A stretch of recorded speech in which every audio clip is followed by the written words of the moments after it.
ప్రభుత్వం గతంలోనే ప్రకటన చేసింది. నిన్న సిద్దిపేట పర్యటనలో ముఖ్యమంత్రి రేవంత్ రెడ్డి సభావేదికగా డైరెక్ట్ గా క్లారిటీ ఇచ్చే ప్రయత్నం చేశారు.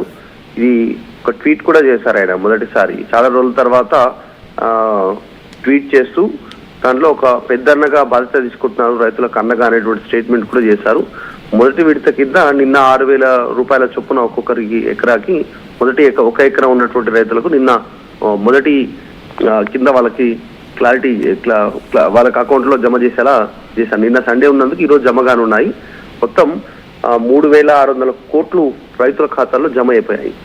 తర్వాత మరొక 2,700 కోట్లేమో ఒక 20 రోజులకు, మరొక 20 రోజులకు 2,700 కోట్లు, మొత్తం 9,000 కోట్లను రైతుల ఖాతాల్లో జమ చేయడానికి ప్రభుత్వం నిర్ణయం తీసుకుంది. ప్రభుత్వం దగ్గర నిధులు ఉన్నాయి ఆల్రెడీ.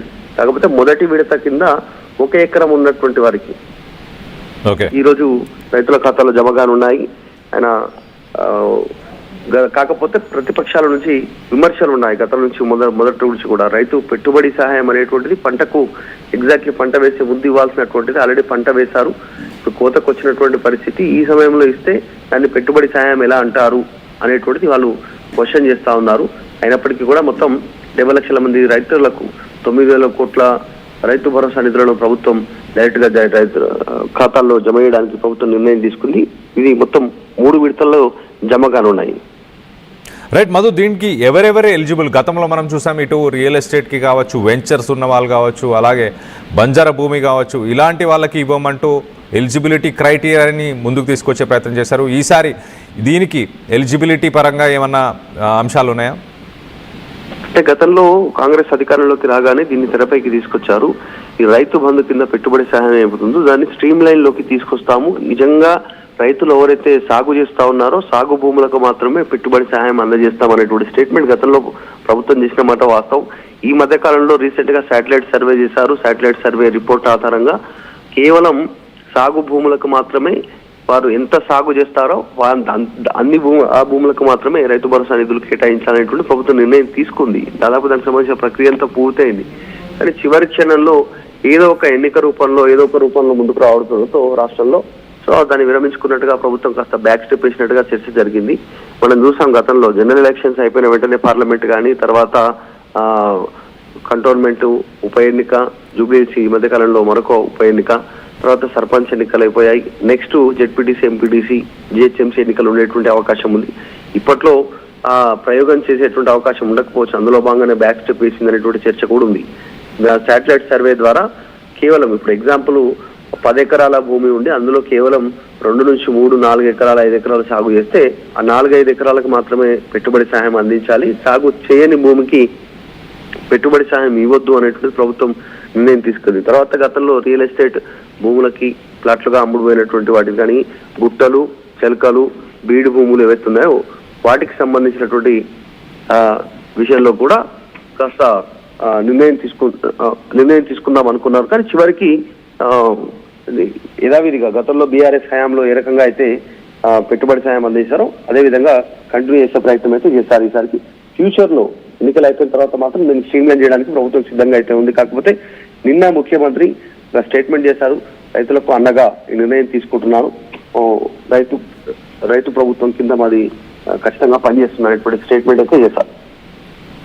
రైట్, నిన్న నర్మెట్ట గ్రామం సిద్దిపేట జిల్లాలో సీఎం రేవంత్ రెడ్డి ఏం మాట్లాడారో ఒక్కసారి ఆయన మాటలను వినే ప్రయత్నం చేద్దాం. రైతులకు మనం ఇస్తున్న రైతు భరోసా పెంచడమే కాదు, వాళ్లకు ఈరోజు సిద్దిపేట గడ్డ మీద నుంచి రైతు భరోసా నిధులను విడుదల చెయ్యాలని ఇంతకుముందు కంప్యూటర్లో తుమ్మల నాగేశ్వరరావు గారు ఇతర సహచర మంత్రివర్గ సభ్యుల సమక్షంలో 70 లక్షల మందికి 3,600 కోట్ల రూపాయలు దాదాపుగా ఇవాళ బటన్ నొక్కితే రేపటిలోగా మీ ఖాతాలలో ప్రతి రైతుకు 70 లక్షల మంది రైతుల ఖాతాలలో రైతు భరోసా నిధులు పడతాయి.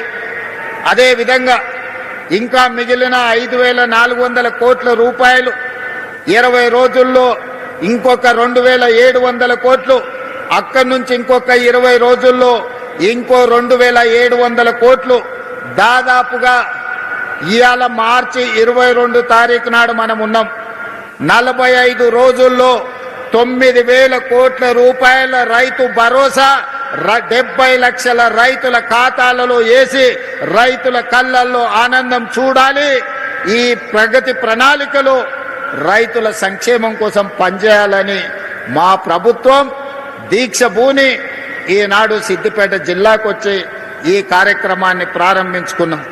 రైతులకు మనం ఇస్తున్న రైతు భరోసా పెంచడమే కాదు, వాళ్లకు ఈరోజు సిద్దిపేట గడ్డ మీద నుంచి రైతు భరోసా నిధులను విడుదల చెయ్యాలని ఇంతకుముందు కంప్యూటర్లో తుమ్మల నాగేశ్వరరావు గారు ఇతర సహచర మంత్రివర్గ సభ్యుల సమక్షంలో 70 లక్షల మందికి 3,600 కోట్ల రూపాయలు దాదాపుగా ఇవాళ బటన్ నొక్కితే రేపటిలోగా మీ ఖాతాలలో ప్రతి రైతుకు 70 లక్షల మంది రైతుల ఖాతాలలో రైతు భరోసా నిధులు పడతాయి.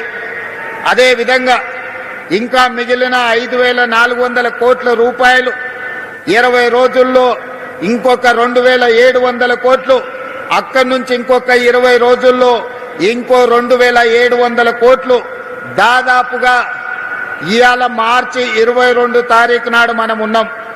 45 రోజుల్లో 9,000 కోట్ల రూపాయల రైతు భరోసా 70 లక్షల రైతుల ఖాతాలలో వేసి రైతుల కళ్ళల్లో ఆనందం చూడాలి. ఈ ప్రగతి ప్రణాళికలో రైతుల సంక్షేమం కోసం పనిచేయాలని మా ప్రభుత్వం దీక్ష భూని ఈనాడు సిద్దిపేట జిల్లాకు వచ్చి ఈ రైట్. మొత్తం మీద ఇటు సీఎం రేవంత్ రెడ్డి నర్మేట గ్రామం సిద్దిపేటలో ఆయన రైతు భరోసా గురించి చెప్పాడు. 3 దశల్లో ఒక బటన్ నొక్కగానే మొత్తంగా 9,000 కోట్ల డబ్బు 70 లక్షల రైతుల అకౌంట్లో పడబోతుంది 3 దశల్లో అంటూ చెప్పుకొచ్చే ప్రయత్నం చేశారు. మొదటగా ఇటు మార్చి 23న 3,600 కోట్లు, దాని తర్వాత 20 రోజుల పరిమితిలోనే ఇటు 2,700 కోట్లు, మరొక 20 రోజుల పరిమితిలోనే ఇటు 2,700 కోట్లు, మొత్తంగా ఇటు 9,000 కోట్ల డబ్బుని ఇటు రైతుల అకౌంట్లో 45 రోజుల్లోనే జమ చేయబోతున్నాం అంటూ చెప్పుకొచ్చే ప్రయత్నం చేశాడు. దీనికి సంబంధించి మరింత అప్డేట్ తీసుకునే ప్రయత్నం చేద్దాం. ఇటు మా ప్రతినిధి మధు ఉన్నారు, మధుతో మాట్లాడదలుచుకునే ప్రయత్నం చేద్దాం. మధు, ఇటు ప్రతిపక్షాలు కానీ ఇటు రైతు సంఘాలు కానీ ఎలాంటి డిమాండ్లు ముందుకు తీసుకొచ్చే ప్రయత్నం చేస్తున్నాయి? సమయానికి ఇవ్వాలి అంటూ కోరుతున్నారా, లేకపోతే దాన్ని ఏమన్నా ఇంక్రీజ్ చేయాలని కోరుతున్నారా? వాళ్ళ డిమాండ్స్ ఏమున్నాయి? గతంలో కాంగ్రెస్ 15,000 2 విడతల వారీగా ఎకరాకి ఇస్తామనేటువంటి స్టేట్మెంట్ చేశారు. దాన్ని ఇంప్లిమెంట్ చేయాలనేటువంటి డిమాండ్ గత కొంతకాలంగా చేశారు. ఇప్పుడు మాట్లాడట్లేదు. కానీ ప్రస్తుతం పెట్టుబడి సహాయం కేవలం ఎన్నికల కోసం మాత్రమే దాన్ని ఉపయోగించుకుంటుంది కాంగ్రెస్ పార్టీ. దాన్ని ఎన్నికల బంధుగా మార్చింది అనేటువంటి స్టేట్మెంట్ మాత్రం చేస్తా ఉన్నారు. కేవలం ఎన్నికల సమయంలో ఈ స్టేట్మెంట్ చేయడం, వారికి చెప్పడం, రైతులను ఆకర్షించేలా చేయడం, ఓట్లు వేసుకున్న తర్వాత దాన్ని మర్చిపోవడం, వాళ్ళకు అనుకూలంగా ఉన్నటువంటి సమయంలో మాత్రం పెట్టుబడి సాయం అందించడం అనేటువంటిది కరెక్ట్ కాదు అనేటువంటి డిమాండ్ ఉంది. రైతు సంఘాలకు సంబంధించి కూడా పెట్టుబడి సహాయం అనేది ఎగ్జాక్ట్లీ పంట సాగు చేసేటువంటి ఉంటుంది. అంటే నేల దున్ని విత్తనాలు వేసేటువంటి సమయానికి అంటే ముందుగానే పెట్టుబడి సహాయం అందిస్తే ఎరువులు కొనుక్కోవడానికో ఇంకా ఇతరత్రకు సంబంధించిన పరికరాలు కొనుక్కోవడానికో పెట్టుబడి సహాయానికి ఉపయోగకరంగా ఉంటుంది. ఆ రకంగా పెట్టుబడి సహాయం అందించాలి. కానీ ఎందుకు డిలే జరుగుతూ ఉంది?